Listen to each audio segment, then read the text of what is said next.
హరి ఓం.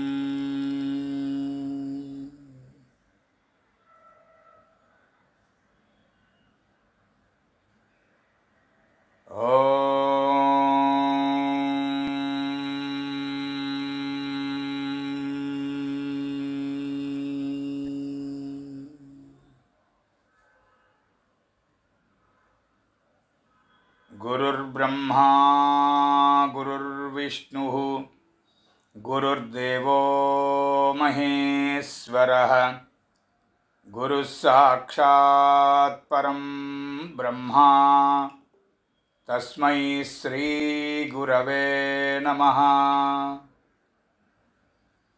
మూర్తిత్వే పరికల్పితస్య శిభృతో వర్త్మా పునర్జన్మనాం ఆత్మేత్యాత్మవిదాం క్రతుశ్చ యజతాం భర్తామరజ్యోతిషాం లోకానాం ప్రళయోద్భవస్థితి విభుశ్చానేకధాయ శ్రుతౌ వాచం నః సదదాత్వనేకకిరణః త్రైలోక్యదీపో రవిః యక్కిరాలకులాంబోధివిధుమానందరూపిణం అనంతార్యతనూజాతం కృష్ణం వందే జగద్గురుం.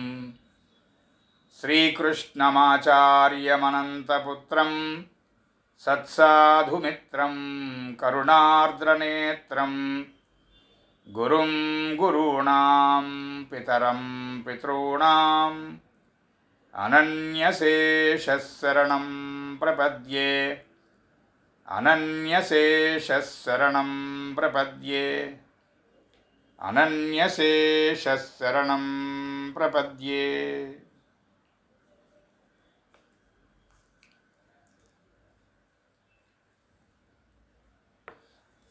జ్యోతిర్వేదనిధిలో అందరికీ నమస్కారం చేస్తూ ఇవాల్టి మన అధ్యయన తరగతి భావములలో 9వది నవమ భావం యథాశక్తిగా అధ్యయనం చేస్తాం.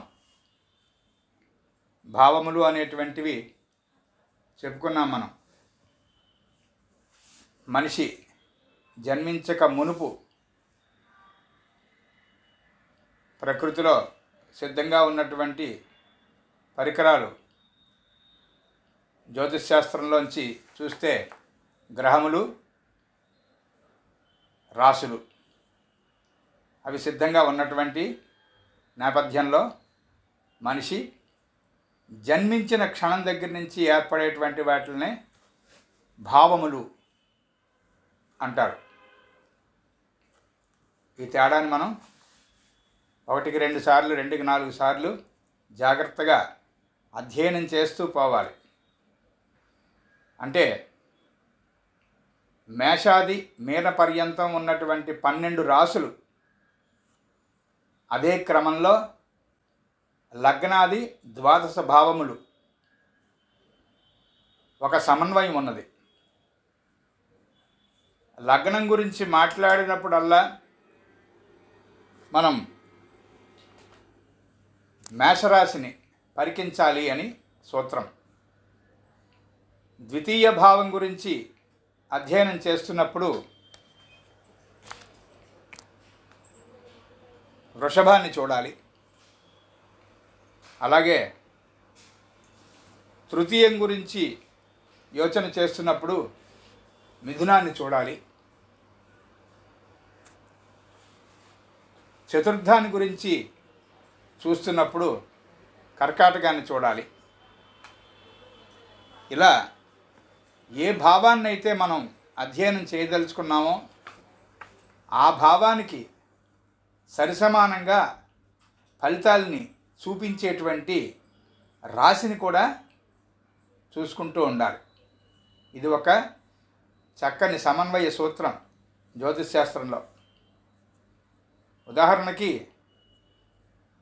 ఎవరో జాతకంలో నాకు అప్పులు ఎక్కువ ఉన్నాయండి అనో, నాకు ఎన్ని ఆస్తులు చూపించినా బ్యాంకు వాడు అప్పు ఇవ్వటం లేదండి అనో, అప్పుకు సంబంధించినటువంటి లోనుకి సంబంధించినటువంటి ప్రశ్నతో మన దగ్గరికి వచ్చినప్పుడు మనం వారి యొక్క జాతకంలో ఉన్నటువంటి 6వ భావాన్ని చూస్తాం కదా. రుణము, రోగము అనేటువంటి వాటి గురించి 6వ భావాన్ని, 6వ భావాధిపతి అయినటువంటి బుధుడిని ఈ రకంగా మన అధ్యయనం ప్రారంభమవుతుంది కదా.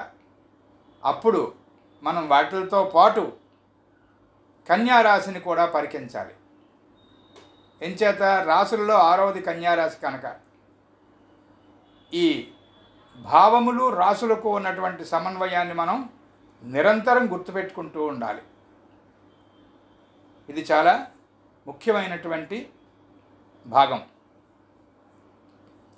ఇక ప్రస్తుతం మనం చూస్తున్నటువంటి 9వ భావ విశేషాలు మనం ప్రతిసారి చూస్తున్న ప్రకారంగానే ఉత్తరకాలామృతం గ్రంథంలో ఒక్కమారు గ్రంథకర్తకి దండం పెట్టి చూస్తే ఆయన ఇలా అంటున్నాడు: దానం ధర్మం సుతీర్థ సేవన తపో గురువార్ది భక్తౌషధాచారాశ్చిత్త విశుద్ధి దేవ భజనే విద్యాశ్రమో వైభవ యానం భాగ్యనయ ప్రతాపసు కథయాత్రాభిషేకాదయ పుష్టిస్సజ్జన సంగతి శుభపితృస్వయం స్వంపుత్ర పుత్ర్యస్తథా అష్టైశ్వర్యతురంగ నాగమహిషా పట్టాభిషేకాలయ బ్రహ్మస్థాపన వైదిక క్రతుధన క్షేపాస్యురంకర్షత.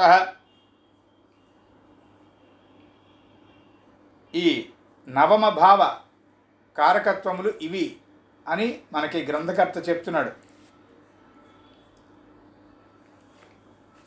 కారకత్వాలు చెప్పుకునే ముందు ఒక్కసారి అసలు 9వ భావము యొక్క ప్రాధాన్యత, ప్రత్యేకత, విశిష్టత అనేటువంటిది 2, 3, 4 వాక్యాల్లో చెప్పుకోవాల్సి ఉన్నది.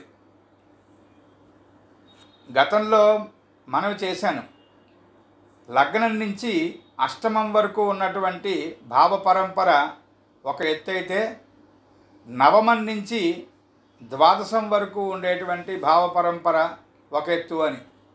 ఆ 8 భావాలు ఒక విభాగంగాను, ఈ 9వం నుంచి ద్వాదశం వరకు ఉన్నటువంటి నవమ, దశమ, ఏకాదశ, ద్వాదశాలు 4 భావాలు ఒక భాగంగాను మనం ఒక సమన్వయం కనుక చేసుకుని చూస్తే చక్కని దర్శనం ఉంటుంది. 1 నుంచి 8 వరకు ఇహలోకము, 9 నుంచి 12 వరకు పరలోకము అన్నట్టుగా ఒక విభాగం మనకి గోచరిస్తుంది. అయితే కొంతమంది విజ్ఞులు, ప్రాజ్ఞులు, పెద్దలు అయినటువంటి విభుదులు ఒక ప్రశ్న వేయొచ్చుగాక, మరి దశమమున కర్మాజీవము అంటే ప్రొఫెషనల్ లైఫు, ఏకాదశమున హోప్స్ అండ్ యాస్పిరేషన్స్తో పాటు మిత్రులు, జ్యేష్ఠభ్రాత, అలాగే ద్వాదశంలో వ్యయభావంతో పాటు కొన్ని ప్రత్యేకమైనటువంటి ఇహలోక సంబంధమైన విషయాలు కూడా సూచించబడుతున్నాయి కదా. మరి 9, 10, 11, 12 ఇళ్ళు కేవలము ప్రాణోత్క్రమము తర్వాత ఉండేటువంటి కథ అని ఎందుకన్నారు అని వారు ప్రశ్నించవచ్చుగాక. కానీ ప్రశ్నించే ముందు ఒక్కసారి వారు కూడా ఆత్మావలోకనం చేసుకొని జాగ్రత్తగా మళ్ళీ శాస్త్రంలో ఉన్నటువంటి గ్రంథుల్ని విడదీసుకొని చూసినట్లయితే ఆన్సర్ వాళ్ళకే వస్తుంది. 8వ ఇల్లు మృత్యువు, రంధ్రము, ఛిద్రము, ఏమరపాటు, రహస్య జీవనము మొదలైనటువంటి విశేషాలన్నీ చెప్పిన శాస్త్రకారుడు సరిగ్గా 9వం దగ్గరికి వచ్చేటప్పటికి ఏం చెప్పాడో చూసారా? దానము, ధర్మము ధర్మచింతన, గురూపాసన, మంత్రము, యంత్రము, తంత్రము, క్రతువిద్య, ఇలా సుమారుగా నవమ భావం దగ్గర నుంచి పరిశీలిస్తే కనుక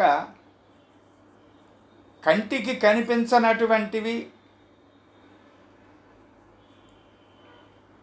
కేవలము హృదయానికి భాషించేటువంటి విషయ పరంపరతో ఉన్నటువంటి అనుభవేక వేద్యములైనటువంటి విషయాలన్నీ కూడా 9, 10, 11, 12లో చెప్పబడ్డాయి. ఆ కారణంగానే ఈ నాలుగిట్లని పరార్థము అని పిలుస్తారు. ముఖ్యంగా 9లో మనం బాగా జాగ్రత్తగా 9 నుంచి జీవితాన్ని సక్రమంగా నడిపించుకునేటువంటి ఒకానొక అమృతతుల్యమైనటువంటి దారి ప్రతి జాతకుడికి ఉన్నది. మనం గతంలో చతుర్థ భావం చెప్పుకున్నప్పుడు ఒక ముఖ్య విషయం చెప్పాను అందరికీ. మాస్టర్ గారు మనకి 10 సార్లు చెప్పినటువంటి ప్రముఖము, విశిష్టము, ముఖ్యము అయినటువంటి సంగతి ఏంటంటే చతుర్థ శుద్ధి అనేటువంటిది మనకి గృహప్రవేశ గృహారంభాదల్లో ఖచ్చితము అని చెప్పుకుంటున్నటువంటి ఒకానొక ఇహలోక సంబంధమైనటువంటి విషయాన్ని మాస్టర్ గారు పరలోక సంబంధమైనటువంటి విషయంగా ఆయన మలిచి చతుర్థం అనేటువంటి గృహము, దాన్ని హిబుకము అని కూడా పిలుస్తారు. గ్రంథాంతరంలో మనకి వేరు పదాలు ఉంటాయి. ఒక్కొక్క భావానికి కానీ ఒక్కొక్క గ్రహానికి కానీ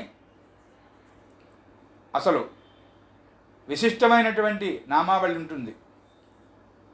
సరే, ఎప్పుడైనా అవకాశం ఉన్నప్పుడు మనం ఆ డిక్షనరీ అంతా ప్లానెట్కి, సైన్కి ఉన్నటువంటి ఎన్ని రకాల పేర్లు ఉంటాయి అనేటువంటిది వేరే చెప్పుకుంటాం. తీస్తే ఈ హిబుకము అని పిలువబడినటువంటి చతుర్థ గృహము మానవుని యొక్క చివరి దశ, అంటే శరీరం విడిచిపెట్టడానికి ముందున్నటువంటి ఆ 1/4 పార్ట్ ఆఫ్ ది లైఫ్. 100 సంవత్సరాలు ఆయుర్దాయం కలిగినటువంటి వాడికి 75 సంవత్సరాల తర్వాత 100 సంవత్సరాల లోపల ఉన్నటువంటి 25 ఏళ్ళు, 60 ఏళ్ళు ఆయుష్ ఉన్నటువంటి వాడికి 45 తర్వాత 60 లోపల, 80 ఏళ్ళు ఆయుష్ ఉన్నవాడికి 60 తర్వాత 80 లోపల, అట్లా 4 భాగాలు చేసినట్లయితే 4వ భాగం చతుర్థం చెప్తుందని, ఆ 4వ భావం ఇలా ఉంటుంది ఈ జీవికి అని తెలుసుకున్నప్పుడు బాధ్యత ఏమిటి? అందులో ఉన్నటువంటి లోటుపాట్లు ముందే గమనించాం కనుక, ఉదాహరణకి చతుర్థాధిపతి శనితో కలిసి ఉన్నాడు. ఆ చతుర్థాధిపతికి కానీ శనికి కానీ ఆ క్షేత్రం సరైనటువంటిది కాదు. అలాంటి స్థితిని ముందే చూసుకున్నప్పుడు దానికి ఎదురుగా ఉన్నటువంటి సత్కర్మల రూపంలో దానికి రివర్స్లో మనం ఆ గ్రహస్థితిని, ఆ ఫలితాన్ని దాటవచ్చు అని చెప్పుకున్నాం. అందుకే అసలు జ్యోతిష్శాస్త్రం పరమావధి ఏమిట్రా అంటే పూర్వజన్మార్జితమైనటువంటి దుష్కర్మ యొక్క, ఆ సంచితం యొక్క పాప ఫలితాన్ని పూర్తిగా అనుభవించవలసిన పరిస్థితులు లేకుండా, తైత్రీయోపనిషత్తులో కుశలాన్న ప్రమదితవ్యం అన్నట్టుగా కన్వీనియంట్గా జీవించి పూర్వపు పాప ఫలితాన్ని, దాని స్వరూపాన్ని మార్చి మనం ఆ పాప గతిని దాటే అవకాశం ఉంటుంది. జ్యోతిష్శాస్త్ర పరమావధుల్లో ప్రధానమైనటువంటిది అదే. అలా చూస్తే ఎవరికైతే నేను ఏ కారణం మీద జీవించాను, ఏం చేయడానికి జీవించాను అని అనిపించినప్పుడు మొట్టమొదట జాతకంలో పరిశీలన చేసుకొనవలసినటువంటి భావాలు 2 ఉంటాయి. ఒకటి 9వ ఇల్లు, రెండోది 5వ ఇల్లు. ఈ పంచమ, నవమ భావముల యొక్క విశిష్టత అలాంటిది. గుర్తుపెట్టుకోండి, లేకపోతే రాసి పెట్టుకోండి. పంచమ భావము ఉపదేశము, పంచమ భావము ఉపాసన, నవమ భావము ఉపదేశము. అంటే కొంచెం వివరంగా చూద్దాం. ఏదైనా ఉపదేశమైన తరువాత ఉపాసనము. ఉపదేశము లేనిదే ఉపాసన మీద ఎట్లా అలా కుదురుతుంది? ఫలానా మంత్రం, ఫలానా దేవత ధ్యానం, ఫలానా విధమైనటువంటి దేవతా తంత్రం, ఫలానా యంత్ర ధ్యానము, యంత్ర ధారణము అనేటువంటి వివరాలకు సంబంధించినటువంటి ఆ ఉపాసన 5వ ఇంట్లో ఉంటే దానికి అనుగుణము అవసరము అయినటువంటి విషయమంతా 9వ ఇంట్లో ఉపదేశం చేసేటువంటి ఇంట్లో ఉంటుంది. అనగా 9వ ఇంట్లో ఉన్నటువంటి నవమ భావంలో ఉన్నటువంటి గ్రహము, నవమ భావాధిపతి, జాతకంలో ఉన్నటువంటి గురుడు బృహస్పతి. చెప్పుకున్నాం కదా, ఏ భావాన్ని అయితే మనం పరికిస్తున్నామో, ఏ భావాన్ని అధ్యయనం చేయదలుచుకున్నామో ఆ భావానికి సమానమైనటువంటి రాశి చక్రంలో ఉన్నటువంటి క్రమంలో ఏ రాశి ఉన్నదో ఆ రాశిని కూడా పరికించాలని చెప్పుకున్నాం. ఆ ప్రకారంగా రాశులలో 9వది ఏది?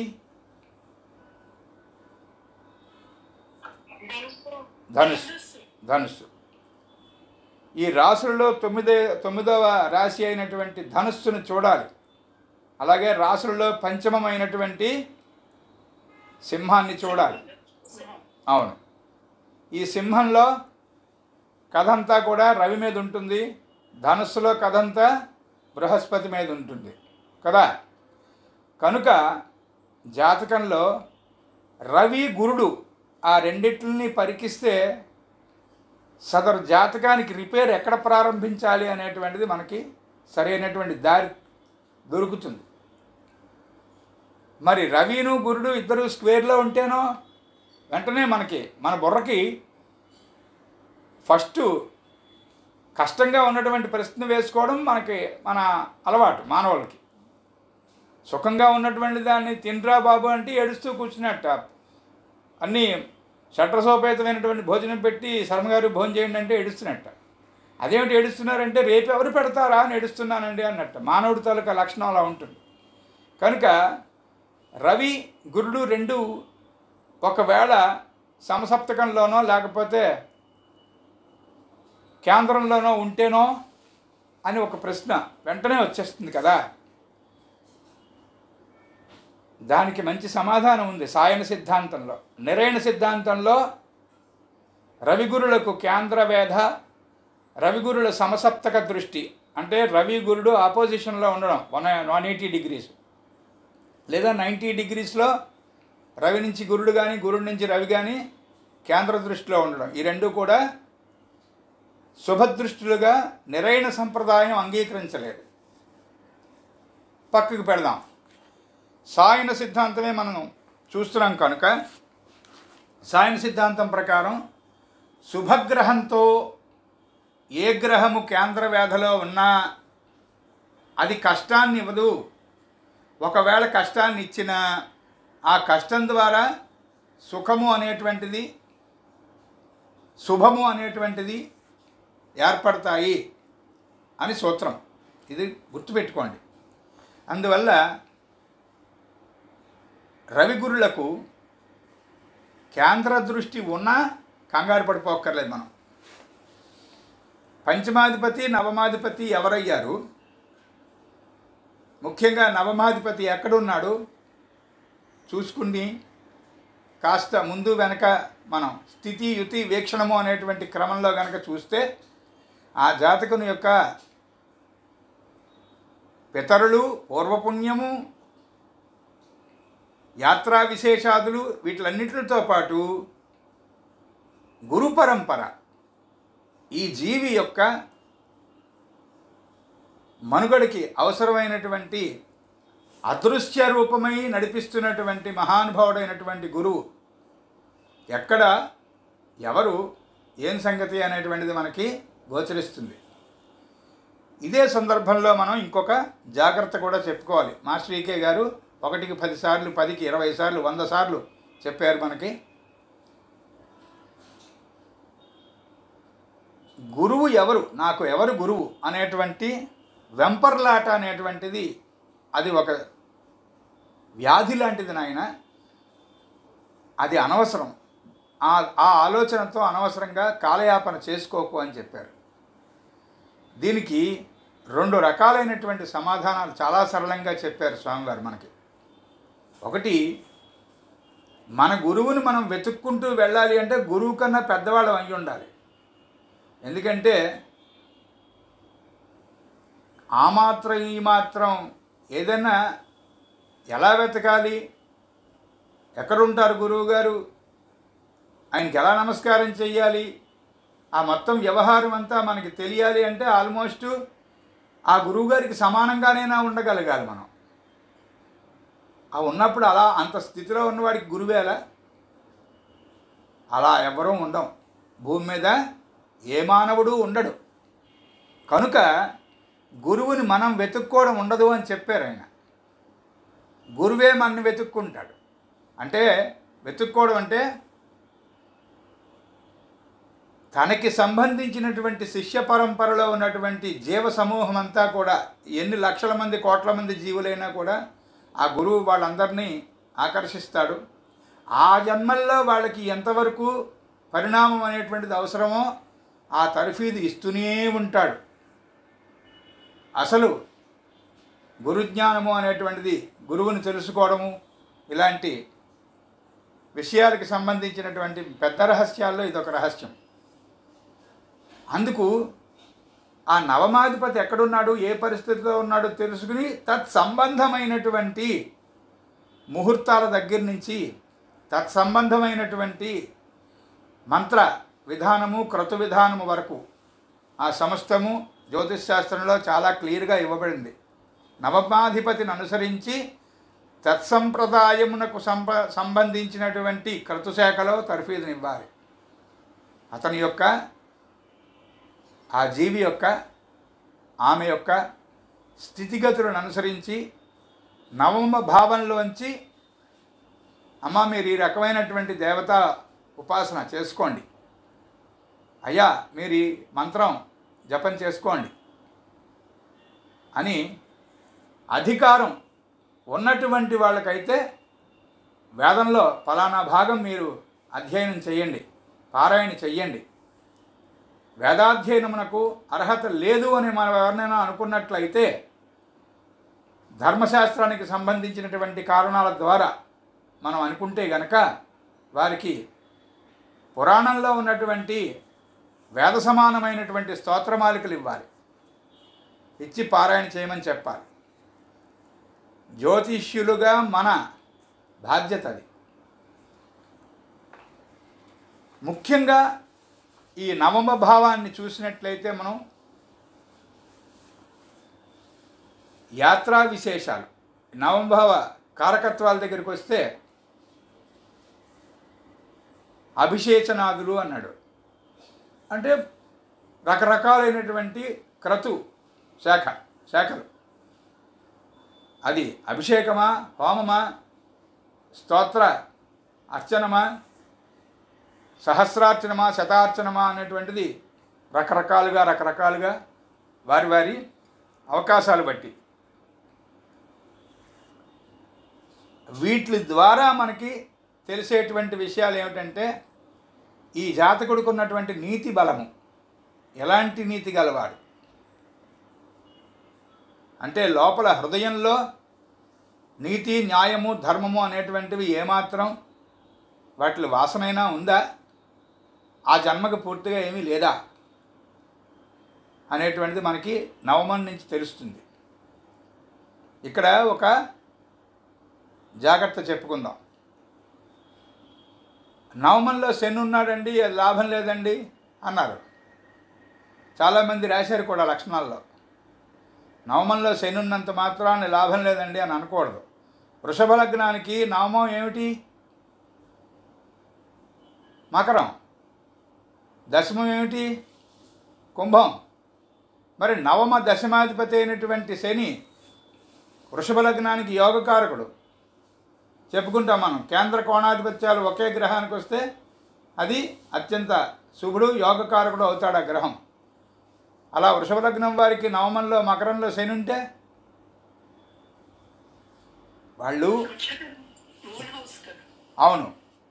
అది కాక నవమ శనిగా ఉండేటువంటి లక్షణాలు కాకుండా, అంటే మనం మామూలుగా పై గ్రంథాలు 2, 3, 4 చదివేసుకుని ఒక కొలిక్కొచ్చి ఆలోచించి నిర్ణయాలు తీసేసుకోకుండా జాగ్రత్తగా పరికించినట్లయితే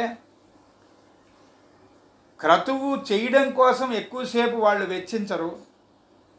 వాళ్ళకు ఉన్నటువంటి, వాళ్ళు చేస్తున్నటువంటి ఉద్యోగమో వ్యాపారమో వాళ్ళ ప్రొఫెషనో దానికి సంబంధించినటువంటి పనిలోనే వాళ్ళు ఇదే పూజ అనేటువంటి ఉద్దేశంతో. ఉదాహరణకు ఆ లగ్నాధిపతి ఆ వృషభ లగ్నం వాళ్ళు డాక్టర్ అనుకోండి, నిరంతరము కూడా వైద్యం చేయడంలోనే వాళ్ళ తాలూకా భక్తి, వాళ్ళ తాలూకా పూజ. ఇంకొక విచిత్రం ఏంటంటే, బయటికి మనం ఎంత పరికించినా కూడా వాళ్ళు భక్తి లేని వాళ్ళలాగా, దేవుడు అంటే పడని వాళ్ళలాగా కనిపిస్తారు. వాళ్ళకున్నంత భక్తి మన ఎవరికీ ఉండదు. అంటే భక్తికి ఉన్నటువంటి నిర్వచనం, భక్తి యొక్క స్వరూపం మనకి తెలియకపోవటం వల్ల వాళ్ళు నాస్తికుడు, వాళ్ళకి భక్తి లేదండి అని అనుకుంటాం. భక్తికి సంబంధించిన స్వరూపం మనం ఎవరికైనా తెలియాలి, సరైనటువంటి దారిలో భక్తిని మనం నిర్వచించగలగాలి అంటే నారద భక్తి సూత్రాలు పూర్తిగా చదువుకోవాలి. అందుకే భక్తిని నారదుల వారు పరమప్రేమయా భక్తి అని చెప్పారు. మనం పరమప్రేమ అనేటువంటిది అసలు మామూలుగా అందరినీ సమానంగా ప్రేమించడం అనేటువంటిదే కష్టం జాతకాలకి, చాలా జాతకాలకి. అందులో పరమప్రేమ దగ్గరికి అసలు ఊహ కూడా అందదు మనకి.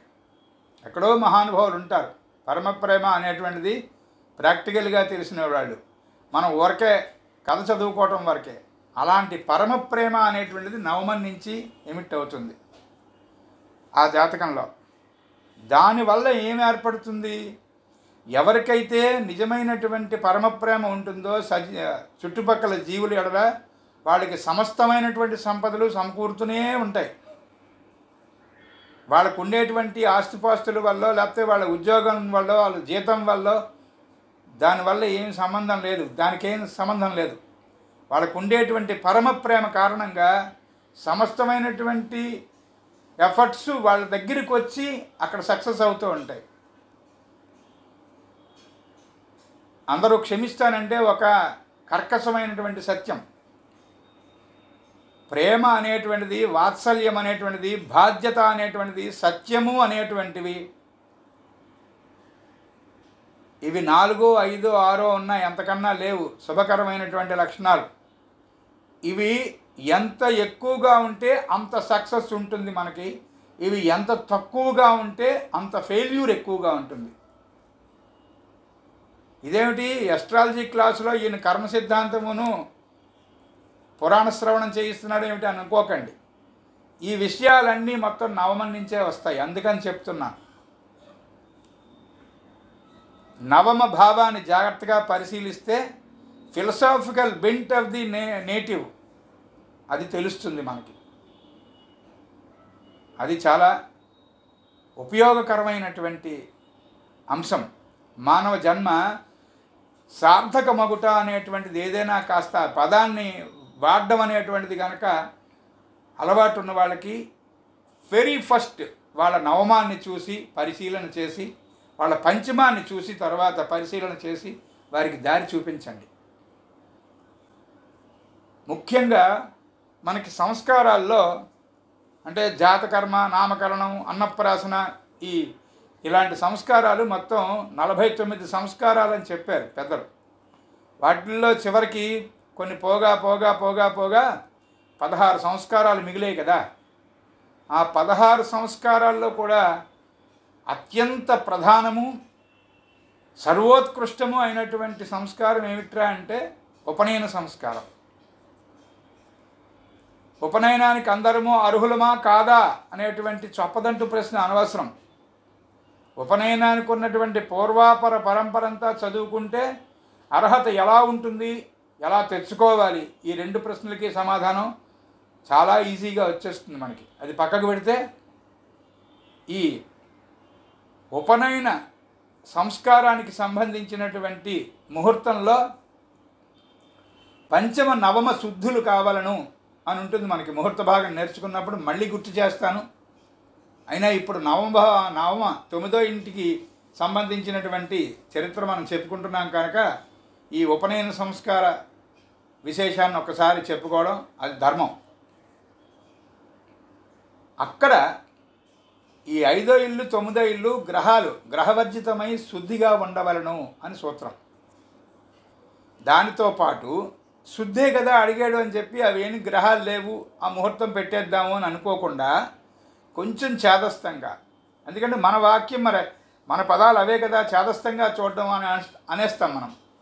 అంటే నిశితమైనటువంటి పరిశీలన చేదస్తం అయిపోయింది కలియుగంలో. తీస్తే జాగ్రత్తగా పరికిస్తే కనుక 5వ ఇంటి అధిపతి, ఈ 9వ ఇంటి అధిపతి ఎక్కడ ఉన్నారు, దాన్ని బట్టి ఆ ఉపదేశ సంస్కారం అనేటువంటిది, ఉపదేశ క్రియ అనేటువంటిది నిర్వహించబడుతుంది. అది చాలా ముఖ్యం, చాలా ముఖ్యం. ఇంత అంతా కాదు. నిజానికి ఉపనయన సంస్కారము తదాదిగా విద్యా సముపార్జనము ఏ శాఖ వారికి, అంటే జన్మతః ఏ వర్ణమునకు సంబంధించి ఉన్నారు, ఏ శాఖకి సంబంధించి ఉన్నారో గురువులు అరణ్యముల యందు ఆశ్రమములలో తత్శాఖా సంబంధమైనటువంటి తద్వర్ణ సంబంధమైనటువంటి విద్యను గరిపి వారిని నిష్ణాతులుగా తయారు చేసి తరువాత స్నాతక వ్రతము అనేటువంటి అది చక్కని క్రతువు స్నాతకాన్ని చేసి అప్పుడు వాళ్ళని వివాహానికి సిద్ధంగా తయారు చేసేవారు. ఈ క్రమంలో చూస్తే ఈ ఉపనయన సంస్కారం ఎంత బలమైందో స్నాతక వ్రతం అంత బలమైంది. నేటి రోజుల్లో రెండిటికీ విలువ లేకుండా పోయింది. రెండు నామకే వాస్తే, ఏదో మరి మా బాబుకి వివాహం చెయ్యాలి కాబట్టి ఉపనయనం అంటున్నారు. ఈ సందర్భంలో జ్యోతిష్శాస్త్ర అధ్యయనకారులుగా ఈ రహస్యాన్ని మనం ఒక రహస్యాన్ని వంట పట్టించుకోవాలి ఖచ్చితంగా. అది లేకపోతే మనం మాస్టర్ గారు చెప్పినటువంటి ఈ శాస్త్రాన్ని మనం చెప్పుకున్నట్టు కాకూడదు, పైగా ఆయనకి అన్యాయం చేసినట్టు. అందుకని ఈ శాస్త్రాన్ని బాహాటంగానే ఈ రహస్యాన్ని చెప్పుకుందాం. బ్రాహ్మడైనటువంటి జీవికి 5వ ఏట 7వ ఏట మరీ కుదరకపోతే 9వ ఏట వివాహం ఉపనయన సంస్కారం పూర్తి చేసేయాలంతే. క్షత్రియుడైనటువంటి వానికి 11వ ఏట, వైశ్యుడైనటువంటి వానికి 14వ ఏట. ఇంతవరకే ఉంది అధికారం. మా బాబుకి వివాహం చెయ్యాలి కనుక ఉపనయనం చేస్తామండి అని మన దగ్గరికి ముహూర్తానికి వస్తారు. వారి పాదాలకు నమస్కారం, మనం ఏమి అనలేము. దీనికి కొంతమంది ఏం చెప్తారంటే, మనకి శాస్త్రం వారికే తెలిసినట్టుగా, మా ఇంట్లో అచ్చి రాలేదండి, చిన్నప్పుడు ఉపనయనం చేస్తే 2 3 చనిపోయినారండి, అందుకని మేము మా పిల్లలకి ఎప్పుడో తరతరాలుగా కూడా వివాహానికి ముందు రోజే చేయిస్తున్నామండి. ఇదొక దుస్సంప్రదాయం. అంటే ముఖ్య కాలాతిక్రమణ దోషం అనేటువంటిది బాగా గట్టిగా చేస్తున్నారని అర్థం. ప్రతి క్రతువుకి, ప్రతి సంస్కారానికి, ప్రతి అంశానికి అసలు ప్రపంచంలో నిర్ణీతమైనటువంటి సమయము ఉన్నది. నిర్ణీతమైనటువంటి సమయము నిర్ణయించబడింది. స్త్రీకి 22, 23, 25, 28 ఓకే, 30 సంవత్సరాలు. ఈ లోపల చక్కగా వివాహము, సంతానము, అది క్రమము. అష్టవర్ష భవేత్ కన్యా పుత్రవత్ పాలితామయ ఇదానీంత వదాస్యామి దత్తాం స్నేహేన పాలితాం అంటే ఇప్పుడు దానికి అర్థం తెలియదు కాబట్టి పర్వాలేదు అంటున్నారు. అది అటు చేసి ఇటు చేసి కోర్టు వారి అర్థాన్ని గ్రహిస్తే ఆ పురోహితుల వారిని ఆ యజమానుల్ని కూడా అరెస్ట్ చేసే ప్రమాదం. అష్టవర్ష భవేత్ కన్య, 8 సంవత్సరాలైనటువంటి నా కుమార్తెని పుత్రుల్లా పెంచాను అని చెప్తాడు అక్కడ కన్యాదాన సమయంలో, అప్పగింతల సమయంలో. ఇప్పుడు దానికి అవకాశం లేదు. శారదా యాక్ట్ మనం అంగీకరించాలి, తప్పదు, పక్కకి పెడదాం. అంతవరకు వస్తే మనం ధర్మశాస్త్రం నేర్చుకుంటున్నటువంటి వారిగా ధర్మశాస్త్రం ప్రకారం చెప్పుకోవాలంటే ఎవ్వరూ పాటించినటువంటిది, ఎవరూ అంగీకరించినటువంటిది మనుధర్మం ఒకటి ఇంకను అట్టడుగున ఉన్నది. రజస్వలాత్ పూర్వం వివాహం అనేటువంటిది నిర్ణయం, అది లేదు ఇప్పుడు మనకి.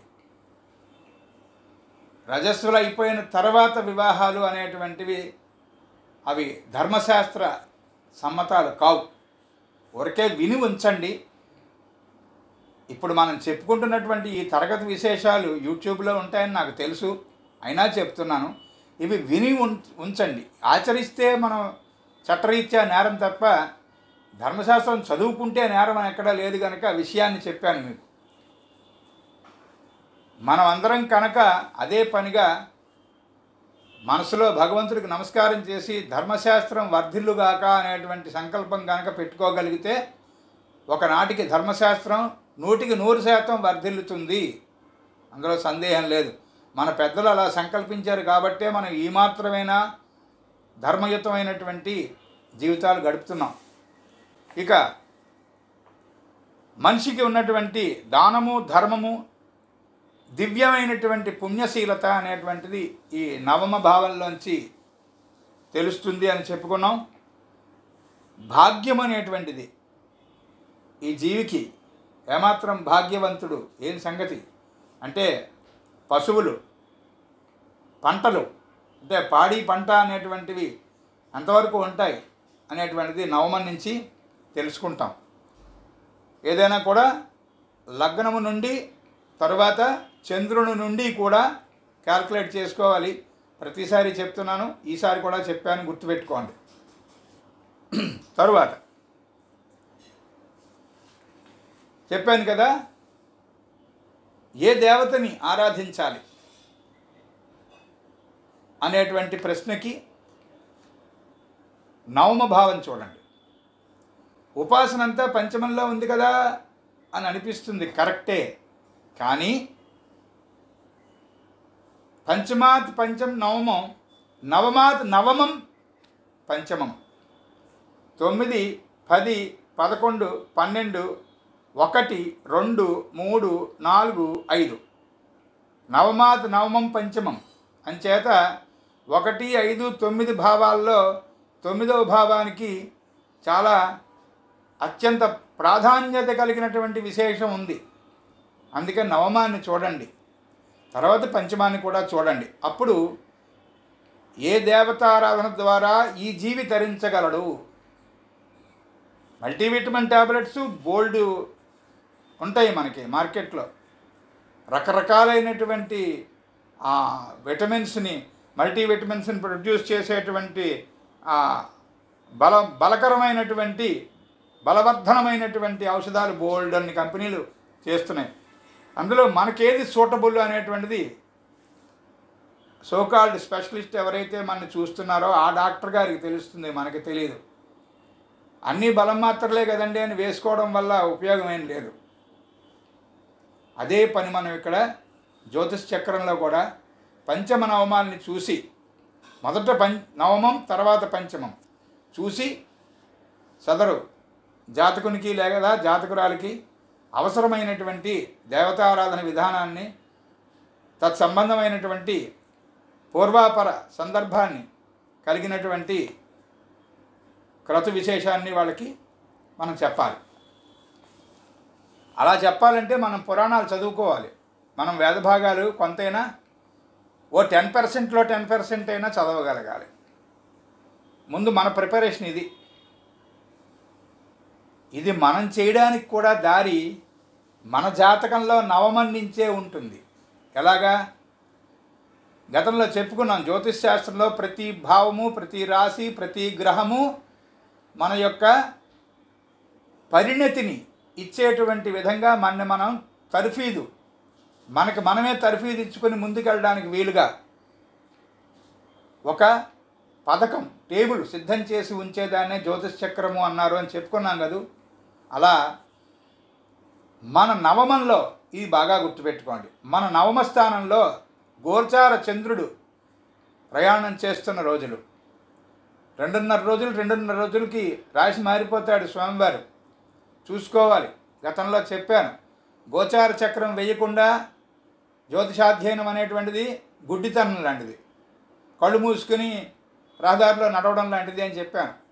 అలా గోచారంలో చంద్రుడు మన నవమంలో వెళ్తున్నటువంటి ఆ 2.5 రోజుల్లోనూ సుముహూర్తాన్ని మనమే చూసుకుని స్వామికి దండం పెట్టి ప్రత్యేకమైనటువంటి దేవతారాధన ప్రారంభించుకోవాలి.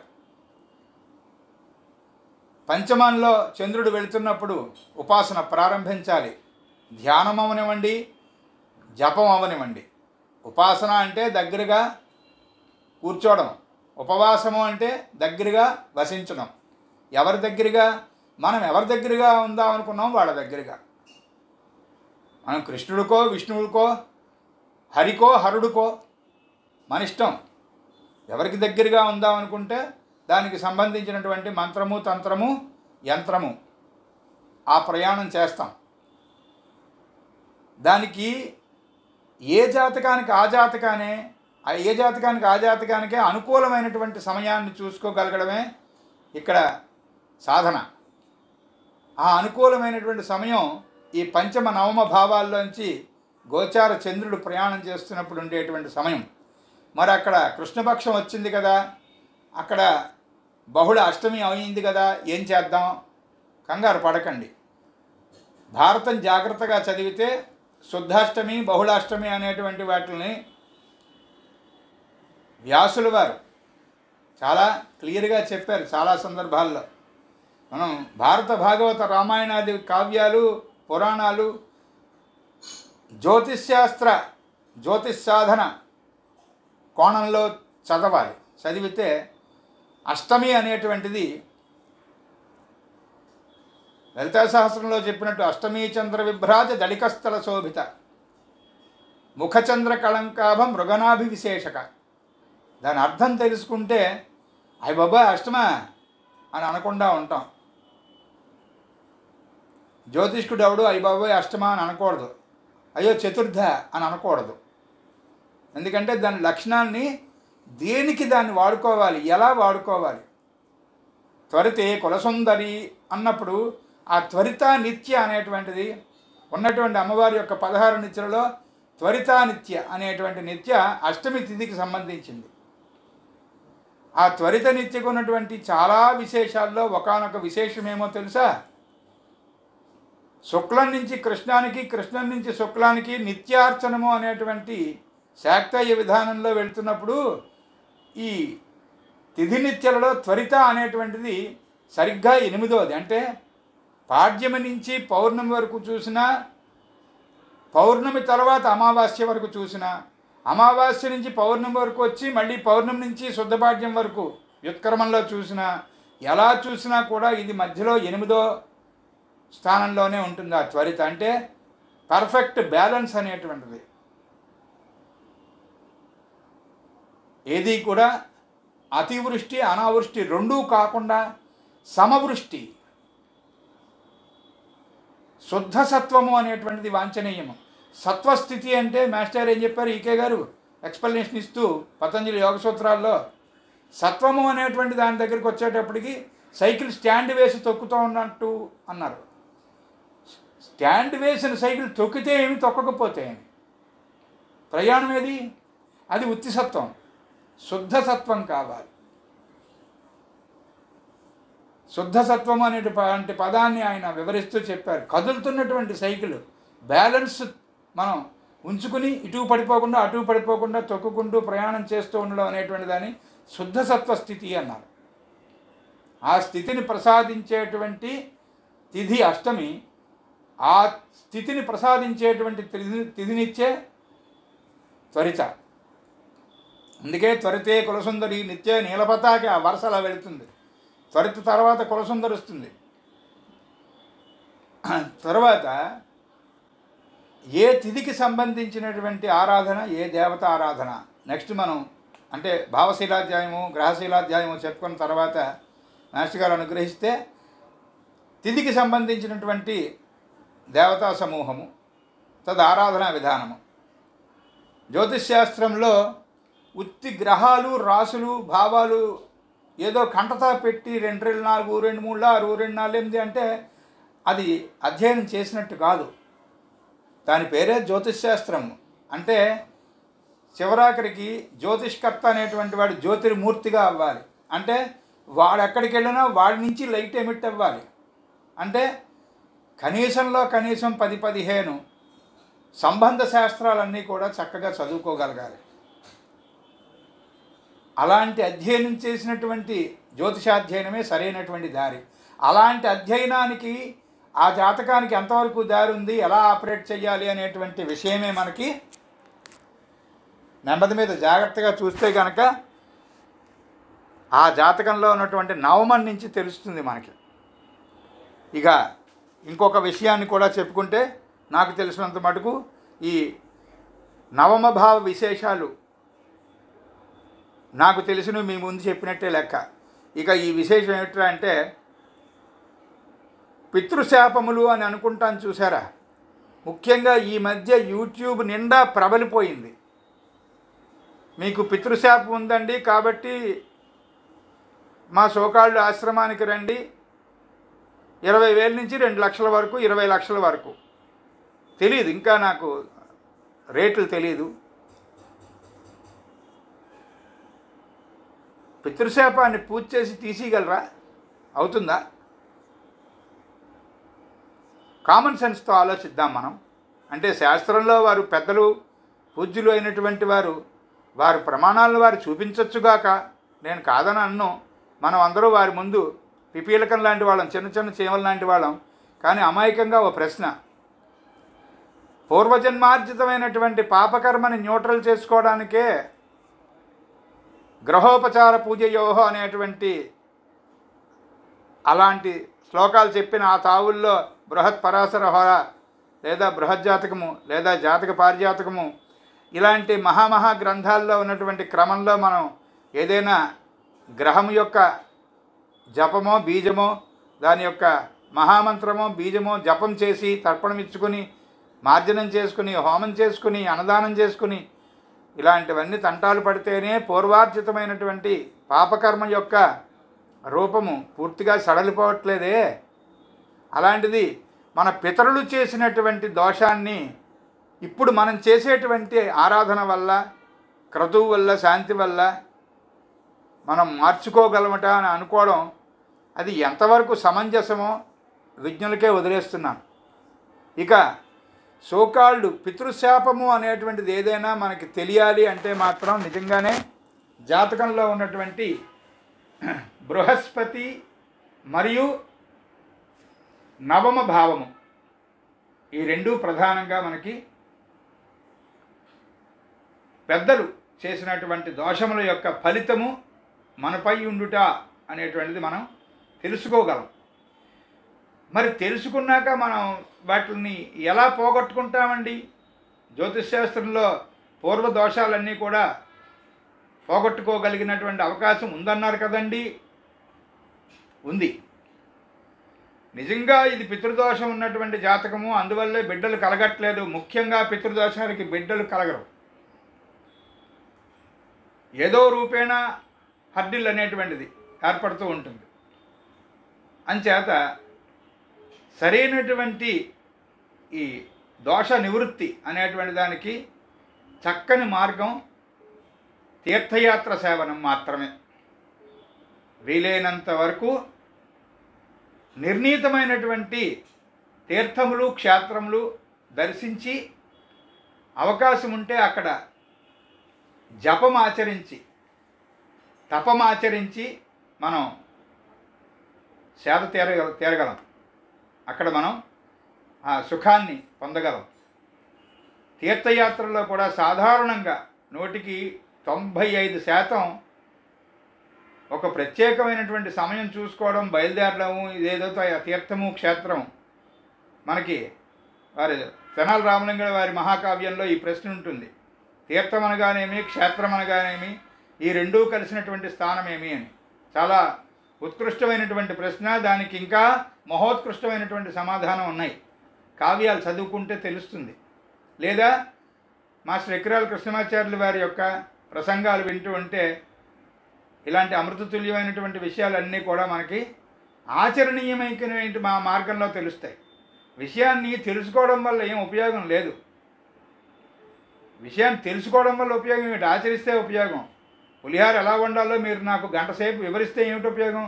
మీరు ఎవరైనా వండి పెడితే, కనీసం ఏదైనా రాజకీయ నాయకుల వారు పైనుంచి హెలికాప్టర్లోంచి ఒక పొట్లం విసిరితే అది నేను తింటే పులిహార అమ్మయ్యా అనుకుంటాం. తెలుసుకోవడం వల్ల ఉపయోగం అనేటువంటిది 1-2% తప్ప మిగతావన్నీ ఆచరణ వల్ల ఉపయోగం. ప్రయోజనం అనేటువంటి దానికి ఆచరణ ముఖ్యం. అందుకు పెద్దలు మనకి ఇచ్చినటువంటి మార్గం ఏంటంటే, ఏ తీర్థంలోనైనా ఏ క్షేత్రంలోనైనా తపస్సు అనేటువంటిది గుర్తుపెట్టుకోండి. అదేమిటండి భార్యాబిడ్డలు కలిగిన వాళ్ళం అక్కడ తపస్సు అంటే ఎలాగ చేస్తామండి, దానికి ఎలా అవకాశం అండి అని అనుకుని గాబరా పడక్కర్లేదు. మన రోజుల తరబడి, నెలల తరబడి, సంవత్సరాల తరబడి ఆ తీర్థంలోనో క్షేత్రంలోనో ఉండిపోమని కాదు అర్థం. 6-7 క్షేత్రాలు ఒకేసారి క్షేత్రదర్శిని అని బయలుదేరిపోవటం, యాత్రా స్పెషల్ అని చెప్పి ఆ బస్సో రైలో ఎక్కేయడం, ఇలాంటి మార్గం కాకుండా 2-3 క్షేత్రాలు. ఇది సలహాగా మాత్రమే పుచ్చుకోండి. నవమ భావాన్ని మనం వివరించుకుంటున్నాం కనుక ఆ సందర్భంలో నేను ఇస్తున్నటువంటి సలహాగా మాత్రమే తీసుకోండి. ఇది శాస్త్ర నిర్ణయంగా మీరు ఎవరు తీసుకోకండి. అనుభవజ్ఞులైన పెద్దలు ఇచ్చినటువంటి మార్గంలో సలహా ఇది. 1, 2, 3 క్షేత్రాలు ఒకసారిగా బయలుదేరండి. అంటే ఉదాహరణకి ద్వారక వెళ్ళారనుకోండి, సోమనాథు, ద్వారక, నాగేశ్వరము అనేటువంటి వరకు పెట్టుకున్నారనుకోండి, అప్పటికి 5-6 రోజులు పైన అయిపోతుంది. అంటే వెళ్ళడము కేవలము అక్కడికి చేరాము, తీర్థయాత్రగా వెళ్ళాము, ఆ గుళ్ళో దర్శనం చేసుకున్నాం, ఆ క్యూలో తోసుకుంటూ వెళ్ళి తిరుపతిలో లాగా వాళ్ళు మళ్ళీ గెంటేస్తే బయటకు వచ్చాం కనుక ఇంటికి వచ్చేసాం రైలు ఎక్కి అని పెట్టుకోకండి. నవమ భావాన్ని బాగు చేసుకుందాం. అంటే నవమ భావ ప్రభావాన్ని మనం పొందుదాము అనుకున్నటువంటి వాళ్ళకి మార్గం ఏంటంటే, ఎక్కడికి వెళ్ళినా కూడా ఓ మూల కూర్చోండి. ఓ చివరికి తిరుమల వెళ్ళారనుకోండి, తిరుపతి ఆ ఎదురుకుండా ఉన్నటువంటి ఆ కోనేరు ఎదురుకుండా ఉన్నటువంటి ప్రధానాలయంలోనే తొక్కిసరాట్లో గాబరా పడక్కర్లేదు. అక్కడి నుంచి వచ్చేస్తే ఎదురుకుండా ఉన్నటువంటి ఆ 1000 కాళ్ళ మండపం ఇప్పుడు కొట్టేశారనుకోండి, అసలు ఆ ప్రదేశం తపస్సు కోసమే ఉన్నది. అలా ఒక దగ్గర కాపితే ఒక దగ్గర, ఒక దగ్గర కాపితే ఒక దగ్గర, 1 గంట, 2 గంటలో, 3 గంటలో, 5 గంటలో, 10 నిమిషాలు మీ అవకాశం, మీ పరిస్థితి, దాన్ని అనుసరించి తపం ఆచరించండి. అలాగే తీర్థాల్లో స్నానం చెయ్యండి. బ్యాక్టీరియల్ ఇన్ఫెక్షను, ఫంగల్ ఇన్ఫెక్షను అనేటువంటి ఆ ఇన్ఫెక్షన్ అనేటువంటిది బుర్రలో ఉన్న ఆలోచన, అది తీసేసి కాస్త స్వామికి నమస్కారం చేస్తే మనం ఇళ్లల్లో తాగుతున్న నీళ్లల్లోంచి అదే ఇన్ఫెక్షన్ వెళ్తున్నది బ్రెయిన్లోకిను, లంగ్స్లోకిను. ప్రాక్టికల్గా ఆలోచించండి, సైంటిఫిక్గా ఆలోచించండి. అక్కడ వచ్చే ప్రమాదకరమైన నష్టమేం లేదు. ఒకవేళ అక్కడికి వెళ్ళడం వల్ల న్యూమోనియా వచ్చి శరీరం విడిచిపెడితే చాలా గొప్పదే. తీర్థయాత్రలో శరీరం విడిచిపెడితే చాలా అత్యద్భుతమైనటువంటి ఫలితాన్ని రాశాడు మనకి. స్కాంద పురాణం దగ్గర నుంచి అన్ని పురాణాల్లోనూ రాశారు, చూసుకోండి కావాలంటే. ఎలాగో అది ఉపయోగమైనప్పుడు ఇంకేమిటి బాధ? నవమ భావాన్ని, పంచమ భావాన్ని ఆపరేట్ చేసి స్టిమ్యులేట్ చేసేటువంటి విధానం ఇది. అంచేత తీర్థయాత్రా సేవనము అనేటువంటిది పూర్వజన్మార్జితమైనటువంటి దుష్కర్మల నుండి పక్కకు మెల్లిగా మరలేటువంటి అనుభవేక వేద్యమైనటువంటి కుశలంతో కూడినటువంటి మార్గం ఇది. అంచేత ఈ తీర్థయాత్రలు కూడా 10 20 ఒక్కసారి చుట్టపెట్టుకొచ్చేద్దాం అని డబ్బులు ఖర్చు పెట్టి వెళ్తున్నప్పుడు మరి కుదరదు కదండి అనద్దు. ఒకటే చెయ్యండి తీర్థయాత్ర, రెండిటికే వెళ్ళండి, పర్వాలేదు. అక్కడ ఉన్నటువంటి మూర్తి, ఆ స్థల పురాణము, అక్కడ వెలిసినటువంటి తీరు, పురాణంలో తత్సంబంధమైనటువంటి ఆఖ్యాయికలు, ఆఖ్యాయిక అంటే కథ, ఇవన్నీ అక్కడ మననం చెయ్యండి. చాలామంది షిరిడీ వెళ్తారు, ఒక్కళ్ళు కూడా సాయి లీలామృతం చదివిన వాళ్ళు లేరు, గురుచరిత్ర పారాయణానికి సమయమే లేదు. కానీ షిరిడీ యాత్ర మేము 5 రోజులు చేసామండి. శివక్షేత్రాలు వెళ్తారు, అందరికీ మహాన్యాసము లఘున్యాసము నోటికి వచ్చిన వాళ్ళమే చాలామంది. ఎవరూ పారాయణ చేయరు. ఒక విధంగా ఒకలాగా ఆలోచించి కనీసం ఏ శ్రీ సూక్తం పురుష సూక్తం మనం చదువుకుంటే ఆ ఆలయంలో వాళ్ళు మన ఆపేస్తున్నారు. అదో దురదృష్టం. సరే, అందరూ గోలగా పారాయణ చేస్తే ఆలయ ప్రశాంతత దెబ్బతింటుంది అని కొందరు పెద్దలు విజ్ఞులు చెప్పారు. మరి వారిని కూడా విందాం. అందరిలోనూ పరమాత్మని చూడాలి కదా. కానీ మనం ఒక పక్కకు వచ్చేసి అక్కడ ఈ స్తోత్రాదులు, వేదభాగం ఇవన్నీ కూడా పారాయణ చేసుకోవడం అనేటువంటిది మనకి నవమ భావం నుంచి పంచమ భావం నుంచి సూచించబడినటువంటి మహాదోషముల పరంపర, అది తొలగిపోవడానికి మంచి మార్గం. తీర్థయాత్ర సేవనాన్ని మించింది లేదు. అంచేత అలా చేసి నవమ భావాన్ని పంచమ భావాన్ని రెండింటిని కూడా సరైనటువంటి మార్గంలో స్టిమ్యులేట్ చేసుకుని మిగతా జాతకాన్ని అంతా కూడా చక్కగా ఆపరేట్ చేసేటువంటి శక్తిని సద్గురు ప్రసాదించుగాక అని ఆశంసిస్తూ స్వస్తి. స్వస్తి ప్రజాభ్య పరిపాలయంతాం న్యాయేన మార్గేణ మహిమహీషాః గోబ్రాహ్మణేభ్యः శుభమస్తు నిత్యం. లోకాः సమస్తాः సుఖినో భవంతు. ఓం శాంతి శాంతి శాంతి.